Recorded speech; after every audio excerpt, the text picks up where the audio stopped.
Hello, welcome back to Al Talks. Today I have a very special guest, my good friend Malinda. Uh, Hello. Malinda is a comedian from Sri Lanka, but I'll let him tell you himself. So, how did you get into comedy, Malinda? Yeah, man. So I was in Austria. I was in Vienna, and then while I was there, there's not a lot of English events going on in Vienna because everything is in German. And once I found out there's a comedy open mic night, and then I went to see the open mic night, and I was like, you know what, I can do this. And I signed up for the next open mic night, and the rest is history. And here I am 6 years later. That's very cool. How I actually got into comedy, I don't know if I ever told you this. Like I said, I kind of dabbled with music for a bit, and it didn't work out because I'm musically handicapped. So but I always watched a lot of comedy, like especially growing up in Ireland, like Father Ted and stuff. And when I got Netflix subscription, I started watching a lot of specials, and then kind of got into my head. I was like, maybe I should try this, like instead of music. Yeah. I was like, it's all I signed up for Battle of the Axe. Nearly 3 years ago now, and here I am, There nearly you three go. years later. But yeah, when you started out in Vienna, what's the scene like in here? Because like I only know about the scene here in Ireland. I don't know what it's like in continental Europe. Yeah, well, if you talk about continental Europe, there's a lot of comedy going on, especially like in Berlin, like Hmm. where like 47, 48 gigs a week happens in English. When I was starting out in Austria, there were like four professional like comics, Hmm. like you call them professional, but they literally started their comedy career like 2 years before I did. So that, and then there was a bunch of students and expats who came to Austria and looking for some entertainment. So they were just, trying out jokes and trying to be funny and whatnot. So that was basically the scene in Austria. And then, so it was not a big scene. Like even today, like if you go to Vienna, there's like 20 comedians, and there's like only five professional comedians, including me, who do this, who take this very seriously and doing this. But the rest are all like still students, and like some of them are really good comedians, but they have their own paths. And well, who knows? Like I was in academia before, Hmm. and one day I decided, you know what? I'm good at telling dick jokes. I'm gonna stick to this. So for 3 years, I've been a professional comic. Like this is my full-time job. Yeah, yeah, because who wants to have a boss? Yeah, yeah, I'm my own boss now. Yeah. That's the thing. Well, hopefully down the line I get to join the ranks. But want to ask you about N2o. How difficult was that to start at, like basically from the ground up, like?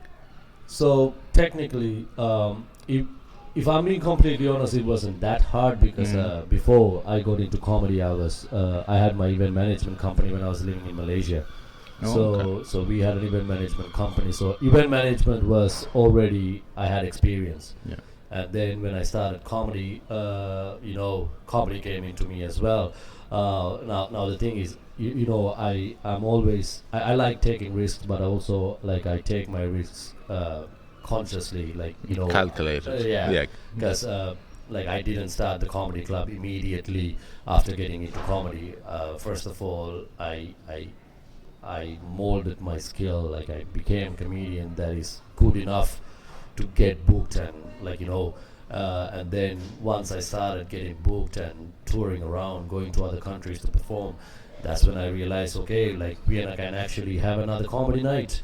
Because as I mentioned, there was only four professional comics Hmm. running gigs in Vienna, and then during when I was like the inspiration for me to start the comedy club was, so there were like three comedians who were running gigs, and when they're on tour, they would go on tour and there won't be any gigs in town. So and then you are like, okay, so when these comedians are gone, we don't get to gig. Yeah. Basically, that was the motivation for me to start a night. Like, hey, you know what? We need to keep gigging. So we can't just rely on these comedians to come back like from tour and then start running gigs. So basically, you would be, if that's going to happen, you would be gigging like once a month, and I didn't want that. Hence the reason why I started my comedy club there in 2019, which, like in a very short period, became the, like I would say, the best comedy club in Vienna. Okay. Like where everybody wants to gig, you know. It's funny because I actually started comedy in 2019 in August.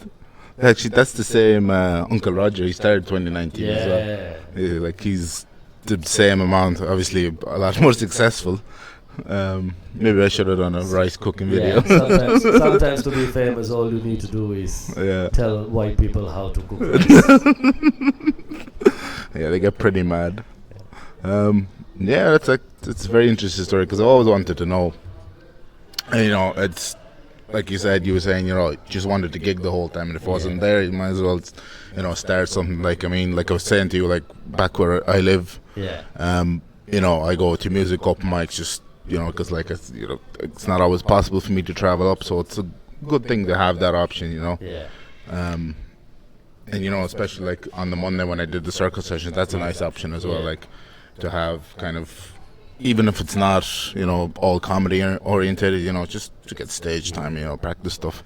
But that's like, if I'm being completely honest, that's not the right motivation. Don't start a comedy club just because you need stage time. No, I know, because I know in the US, a lot of comics like, oh, I'm not getting stage time, I'll start a comedy club, it just fucking flops. Yeah, because, you know? Because like, you know, like you need to get to a certain level with your skill set. Yeah. Because that's when, like, you know, like you need to have the certain skills to host a night. You need to, like, it's a lot of technicalities behind the scene, rather than, like, you know, you getting stage time. Like, because you don't want to run a bad night. No, yeah. Night.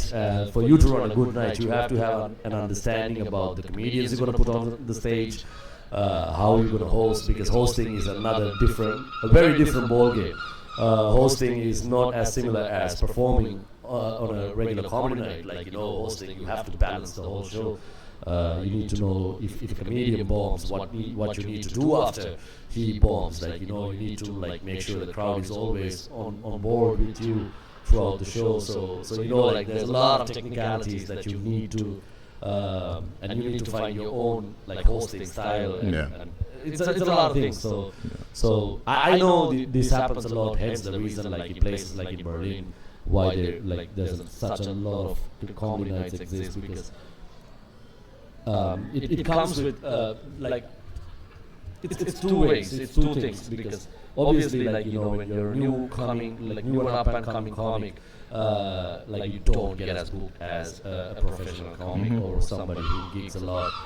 So it's hard to get stage time, I know, but, like, you know, if you don't do the stage time, the relevant stage time for you to get better at comedy, because comedy is not something like music that you can do at a studio, or, like, you need an audience, you need a stage, you need to go out there and try your jokes, like open mics, try your jokes, get your jokes tight. So it's a whole process, you know, like, so that's basically it. So if anybody planning on starting a night who's listening to this podcast, do it, but do it right. Yeah. That's a big saying now. If you're gonna do it right, don't be fucking around. Oh well, I live by that policy, man. It's either you do it right or you don't do it at all. Yeah. That's my life policy. Like, you know, there's nothing much to say about that. Like, I stand by that every way.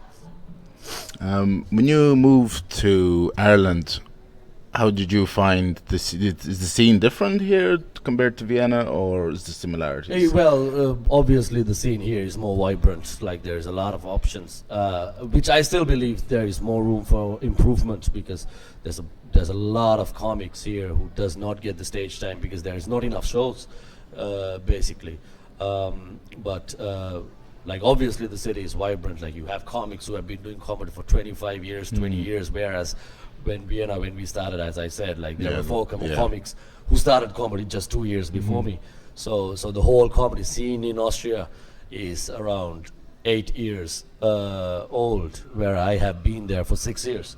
So you know, like, whereas when you come to Dublin, you sometimes get to be on the stage with comedians who have been doing this and molding their craft for 20 years. Yeah. So this is a very big advantage for any comedian. Like, you get to see somebody who are pioneers in this game. And because when we started comedy, we had to learn everything by ourselves. There was nobody to teach us. Whereas here, like, you get to see like how a person started and get where they are. For example, for a person like Joe McNally to do 50 nights in Wicker Street, you don't hear that in Austria. I don't think you hear that in anywhere. No, not really. Yeah, no, that's why I like it. Like coming here, because even I perform in some places, and I'm like, he's on fucking TV. Do you know what I mean? Exactly. Like I said, I grew up watching Father Ted, and I met Pat McDonald. I was telling Pauline Sheehan was there as well, and I was telling her a story, and then at one stage it kind of turned around and I went, "That's your man for fucking Father Ted. He's listening to my fucking shitty stories." You know what I mean? Like, it was So it's So you are sharing the stage with these absolute legends. So it's a blessing. It's a blessing because you want to get there. At the end of the day, you want to get there. Well, of course, that's the end goal. Yeah, the motivation, like the guidance that you need, it's all around here. Like, you just need to capitalize. How to get there? Like, you just need to be focused. Just need to be serious. Like me, I take stand-up comedy very dearly, very, very dearly. So that's why, I see all the opportunities they have in Ireland, and you just need to grab it. Okay. I think that's about wraps it up for questions. You are going on tour. Oh yes, I am. I am going on tour. 50 cities in 23 countries. My whole European tour starts in September. Very excited for that. And I'm actually doing the work in progress for my next year's solo show on the 26th, together with my touring show, actually. So you get to see 2 shows in one night. So I'll be doing 2 hours, and you only need 1 ticket. Where else would you get that now? Where else would you get that? Nowhere. Yeah, nowhere. So the show is at the Black Sheep in Capel Street on the 26th. What I'm going to do is I'm going to put Malinda's Linktree. I was going to say LinkedIn. I always fucking mix up the I do have LinkedIn as well. Yes, so do I. But I don't use it. That's... could you use LinkedIn for comedy? You can. Yeah? You can. Because I know it's mainly like for, office... Well, not just, you definitely professional can. work. Anything out there, you can use it. You just need to know how to use it. Yeah. But I'm not a big fan of LinkedIn. Because if you're a comedian and you are going to use LinkedIn, your LinkedIn is good for you to get into the corporate world. Yeah. Have you ever done a corporate gig? Yeah.